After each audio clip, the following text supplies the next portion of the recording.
नमस्कार मित्र हो. पुष्कळ दिवस झाले आपलं गोष्टी फार कमी झाल्या आहेत. मी चॅनलवर जास्त काही टाकू शकलो नाही. पण 1-2 दिवसा अगोदर माझ्या एका मित्रासोबत माझं बोलणं झालं होतं.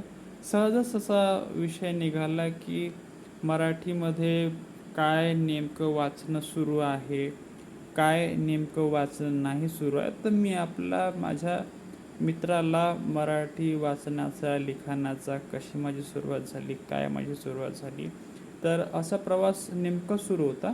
तेवढ्यात काय झालं, की आपलं जे जसं मी येतो आपल्या ईस्टर्न महाराष्ट्रामधून, तर तिथे जास्त करून जे आपल्या जिल्ह्याचे जे लेखक असतात, जे छोटे-छोटे लेखक असतात, तर मी त्यांची काही पुस्तकं वाचली होती मी जे आपल्या शाळेच्या दिवसात होतो. तर त्या दिवशी चर्चा केल्यानंतर ती गोष्ट माझ्या डोक्यात अचानक येऊन गेली. मला माहीत नाही नेमकं याच्यावर काय बोलायचं, पण एक आठवण म्हणून म्हटलं ही गोष्ट तुम्हाला सांगावी. जर याच्यापुढे तुम्हाला ऐकायचं असेल तर मला नक्की कमेंट करून सांगा. धन्यवाद.